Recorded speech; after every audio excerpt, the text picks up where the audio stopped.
J'ai été trop long, mais Non, non, c'était très intéressant et on vous remercie, je vous remercie évidemment de vos propos qui sont et qui amènent effectivement une réflexion qui est la vôtre et qui est tirée de l'expérience que vous avez pu voir. Vous avez repris, vous l'avez dit, des exemples entre Paris et Bordeaux. Alors moi, vous savez, je suis député du Tarn, de la troisième circonscription du Tarn, et j'ai eu la chance pendant 15 ans de travailler en tant qu'avocat au barreau d'Albi, donc je connais assez bien le bassin d'emploi Castres-Mazamet et aussi également la situation de l'agglomération albigeoise. Peut-être pour essayer de vous apporter un peu une contradiction, mais et vous m'en excuserez, c'est un peu le ressenti, non pas du spécialiste, mais le ressenti j'allais dire, de la personne ayant travaillé sur ce territoire-là et qui est élue depuis 7 ans.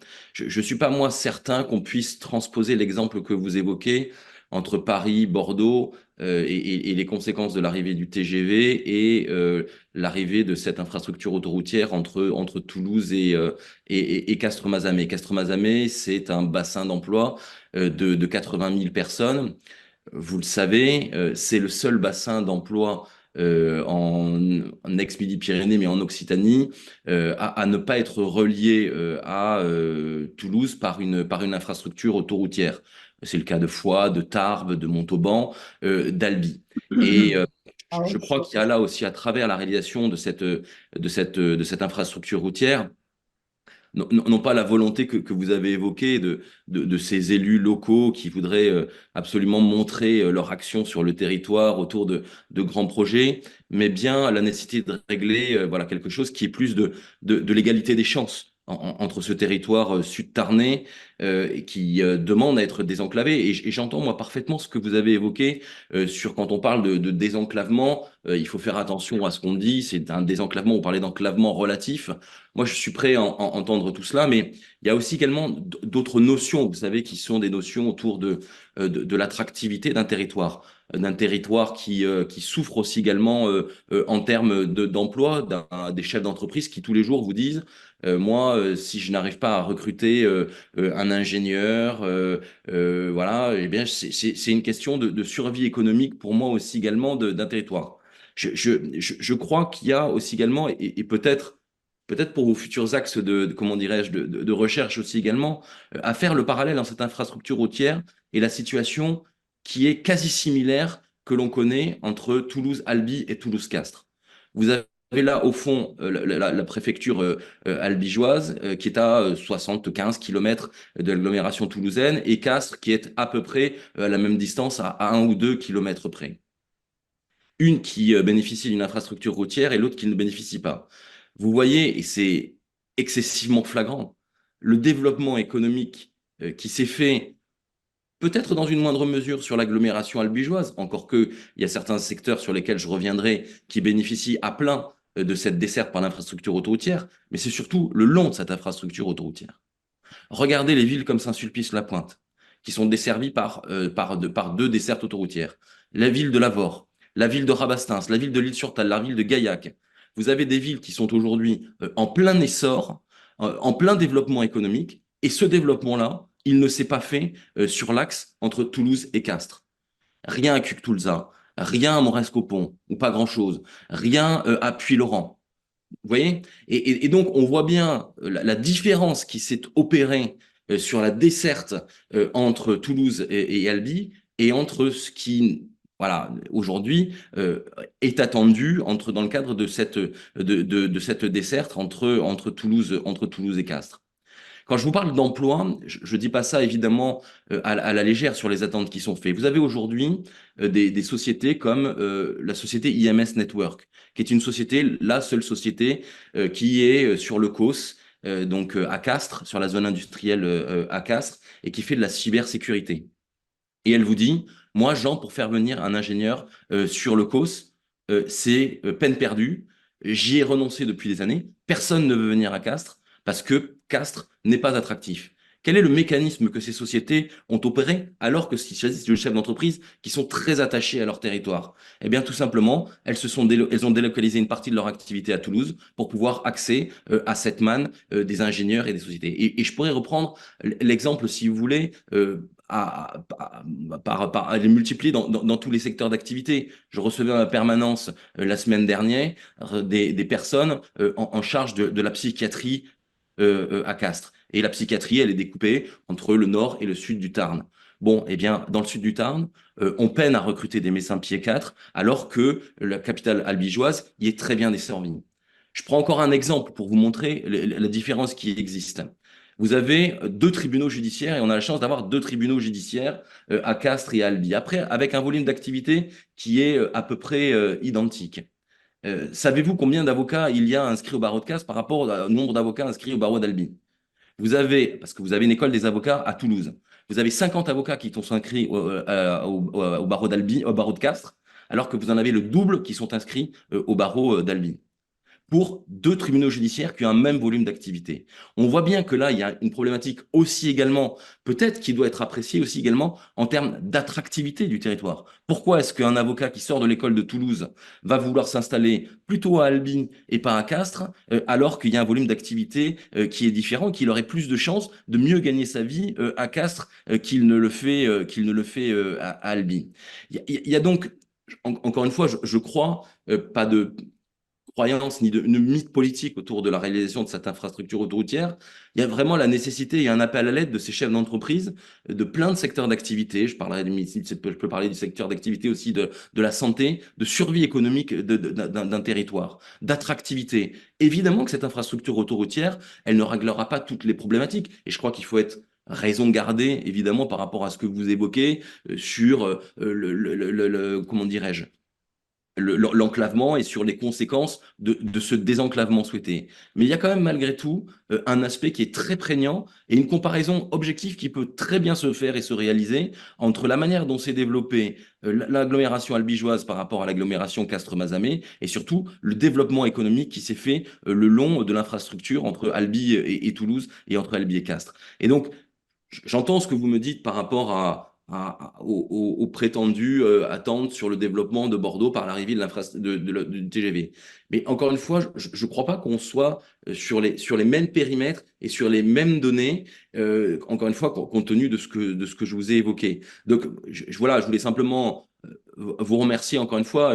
Encore une fois, vous avez, à la place qui est la vôtre, beaucoup plus de compétences que moi. C'est simplement, moi, en ce qui me concerne, peut-être le fait de vous redire ce que j'entends, ce que je constate et que je vois en tant qu'élu local qui côtoie aujourd'hui toutes les entreprises et qui peut faire un certain nombre de constats sur la situation économique d'un bassin d'emploi, en vous disant très simplement qu'effectivement, cette autoroute, elle ne réglera pas tout, mais elle est une partie au moins de la solution, et notamment sur le critère de l'attractivité d'un territoire. Je pense que c'est quelque chose qui est important aussi également à y regarder de plus près. Donc, vous m'excuserez, j'ai pas vraiment de questions à vous poser. C'était plus un retour d'expérience pour venir, j'allais dire, nous permettre de débattre utilement dans le cadre de ce que vous avez exposé. Et je vous en remercie.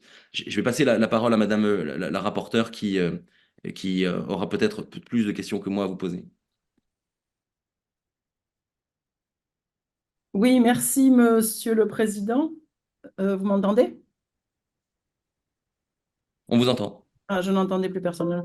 Oui, Ouais, merci, Monsieur le Président. Alors, on voit bien que après le plaidoyer pro domo de Monsieur Terlier pour la 69, combien peuvent se heurter à la fois les éléments objectifs ou scientifiques ou tirés de l'expérience tels que vous nous en avez fait état, Monsieur Hoffner. Un de vos confrères, je ne sais pas si c'est un confrère véritablement, ou en tout cas quelqu'un qui a témoigné, Yves Crozet, que vous devez connaître pour être un spécialiste des transports, parle de la question des transports comme un monde de chimères. Vous nous parlez comme étant un mythe politique. Et je pense qu'avec les deux propositions, on rejoint véritablement toute cette question relative à la réponse tellement complexe de ce qu'est une infrastructure routière ferroviaire ou aérienne peut ou ne pas faire par rapport à un territoire, et particulièrement quand ce territoire n'a pas de projet. Et on rejoint également, et les propos de M. Terlier, ils font complètement écho sur la question aujourd'hui de la norme d'égalité que chacun veut revendiquer concernant son territoire, ce qui est assez normal, et que d'ailleurs avait essayé de traiter la loi Pasqua dans la définition de l'enclavement. Vous y avez fait référence par la facilité d'accès, mais bon, qui en réalité n'a jamais été appliquée car l'ambition exigeait des investissements. On retrouve cette même recherche de définition dans une proposition de loi sénatoriale qui propose une autre définition juridique de l'enclavement en prévoyant au 31 décembre 2025. Alors, c'est une proposition de loi, hein, donc bon, c'est perspective qu'elles aboutissent dans le contexte d'ailleurs financier actuel me paraissent extrêmement faibles, mais qui explique qu'au 31 décembre 2025, aucune partie du territoire français métropolitain continental n'est située à plus de 50 km ou de 45 minutes d'automobile d'une unité urbaine de 1500 à 5000 emplois, d'une autoroute ou une route aménagée pour permettre la circulation rapide des véhicules, soit à plus de 60 minutes d'automobile d'une gare desservie par une ligne à grande vitesse, bon, etc. On voit bien que par cette définition, et d'ailleurs par la loi Pasqua également, finalement, Castres n'est pas enclavé. Castres a une unité urbaine avec beaucoup plus d'emplois que la définition même que les sénateurs veulent apporter, des bénéficies d'une route, bénéficie d'une voie ferrée et bénéficie d'un aéroport. Et pourtant, beaucoup, M. Terlier s'en est fait l'écho, font état de la nécessité d'une autoroute. Quand au bout du compte, l'aménagement d'une route, la route nationale 126, beaucoup plus économe en termes de terre, beaucoup plus économe en termes de biodiversité, beaucoup plus économe en termes de financement, aurait été suffisante. Et donc, ma question, c'est par rapport à aujourd'hui, les données telles que nous en avons, telles que nous en le savons, particulièrement au regard de la nécessité, alors j'ai bien aimé l'expression de l'avenir qui est plus au ménagement que à l'aménagement. Est-ce que vous pensez toujours important, au-delà de la 69, que nous soyons dans une poursuite incessante d'un aménagement de territoire qui soit autant destructeur de zones naturelles, autant destructeurs de biodiversité, autant destructeurs de terres agricoles et dans un contexte souveraineté alimentaire tout particulièrement, au prix, et c'est le cas de le dire, d'un péage qui soit supporté uniquement par des usagers de façon extrêmement importante. Vous avez cité le cas de Pau-Langon et vers la 69, on va le voir dans les auditions à venir, on risque de s'orienter exactement vers la même situation.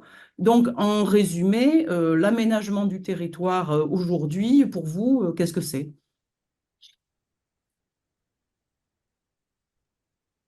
Monsieur Hoffner, pour vos Oui. réponses. Merci. Alors, je vais peut-être non pas contourner la question parce que Ah non, parce que je ne vous ai pas posé la question et le télétravail dans tout ça. voilà. Mais alors,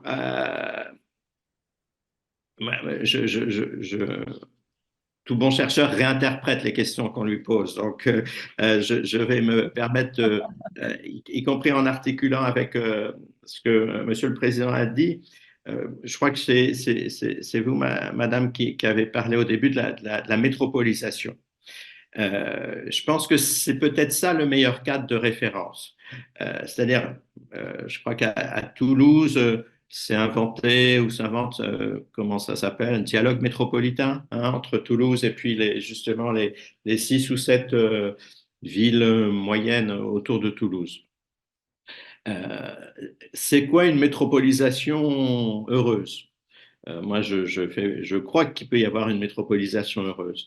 Le processus de métropolisation, on a inventé ce concept, pas pour dire qu'il y avait plus de concentration dans les grandes villes, parce que ça existe depuis que les villes existent, hein, les hiérarchies urbaines se renforcent, mais on a parlé de métropolisation pour faire comprendre qu'il y avait de plus en plus un fonctionnement des territoires en réseau à la fois en réseaux locaux, mais aussi en réseaux mondiaux, parce que la métropolisation, entre autres, est fille de la globalisation économique. Mais pas seulement, pas seulement. Lorsqu'un étudiant, un habitant d'Albi, un jeune d'Albi va faire ses études à Toulouse et revient régulièrement chez lui, ça fait partie d'une certaine manière de la métropolisation. Lorsque Angoulême décide que son destin est lié à celui de Bordeaux et qu'il y a des échanges entre Bordeaux et Angoulême sur les histoires de bandes dessinées, de jeux vidéo, d'édition, on est dans un processus de métropolisation. C'est-à-dire que c'est pas le bassin de vie du quotidien, hein, mais c'est voilà, un réseau de vie un peu plus élargi, y compris pour des motifs liés au loisir, à la santé, à la culture, qui ne sont pas effectivement de l'ordre du motif quotidien. Et par rapport à cette métropolisation, l'idée, c'est plutôt qu'on soit dans des processus d'interdépendance et pas de dépendance. Alors je ne connais pas assez votre situation, mais que Albi ou Castres ne dépendent pas de Toulouse, mais que des Toulousains viennent aussi chercher quelque chose à Albi et à Castres, et que ce soit dans les deux sens, et que on ne soit pas dans un processus de périurbanisation qui, lui, peut être effectivement un peu gênant du point de vue de la compacité, on va dire, de nos territoires. Alors, tous les urbanistes rêvent, depuis que l'urbanisme existe, à des configurations polycentriques. Voilà. Alors, dans les configurations polycentriques, euh, les centres sont plus affirmés et ont plus de qualités spécifiques. Euh, les avocats et les médecins que vous citiez, est-ce qu'ils habitent Albi ou est-ce qu'ils habitent Toulouse et ils vont travailler à Albi ou les deux? Mais en tout cas, je trouve difficile de répondre à une question sur des infrastructures sans avoir ce projet de la métropolisation heureuse. L'expression peut faire rire, mais l'interdépendance entre les territoires, c'est une vertu. C'est une vertu. Personne ne peut souhaiter l'autarcie et l'entre-soi. Mais cette interdépendance, elle ne doit pas s'effectuer dans des mouvements browniens dans tous les sens. Elle est à penser en fonction des dynamiques locales aussi. Quelles sont les ressources d'Albi comparées aux ressources de Castres? Je ne sais pas. Ressources au sens économique, culturel, de formation, etc. Euh, quand les universités décident de gré ou de force, par exemple, de délocaliser une première année d'études d'enseignement supérieur, de dire on met pas tout à Bordeaux, on va mettre une année je reprends mon exemple d'Angoulême. Voilà. Là, on pense des interdépendances positives entre une métropole et ce qui ne doit pas être ses satellites, hein, mais ces villes alliées. Et, je, et c'est comme pour mon affaire de du TGV Bordeaux-Toulouse. Bon, alors, on est dans un contexte où globalement, on sait que moins d'infrastructures, ça serait quand même mieux. Hein, ça, on peut le dire globalement. Hein, pour plein de raisons qui sont que globalement, à terme, ça serait quand même un peu plus simple de remplir nos engagements par rapport à la décarbonation si on se déplaçait moins loin et moins vite. Hein. Et de ce point de vue-là, dans ce contexte voilà, de réduction des projets d'investissement, il peut y avoir des investissements d'infrastructures qui restent utiles, voire nécessaires, mais pour moi, c'est le projet territorial et en particulier pour le cas de votre territoire, ce qui pourrait être ce projet de la. Alors, c'est pas le projet de la grande métropole toulousaine, hein, mais c'est le projet d'un système territorial articulant Toulouse et ses 6, 7, 8 villes moyennes qui l'entourent. Et à partir de ça, effectivement, on peut se dire, ben, la, l'infrastructure nouvelle pourra servir à quelque chose ou pas. Voilà. Et quant à la question de autoroute versus route nationale élargie, bon, ben là, je crois qu'on est, l'action publique est très malheureusement tributaire de dispositifs de financement qui ne répondent plus aux questions et qu'on voit bien qu'il faudrait probablement inventer un financement où les autoroutes servent aussi à financer les routes, dès lors qu'on considère qu'il y a des usagers qui peuvent payer, mais que ces usagers sont aussi des contribuables et que voilà, et que l'intérêt collectif national peut aussi profiter de ces financements. Là, je le répète de façon un peu forte parce que c'est quand même aussi ce qui s'est passé pour la Société du Grand Paris et la nouvelle Société des grands projets, où on dédie des financements spécifiques en considérant que de toute façon les emprunts et les intérêts courront décennie après décennie, ce qui est quand même une façon un peu étonnante de s'intéresser à l'argent public. Merci, merci Monsieur Hoffner pour votre réponse. Peut-être je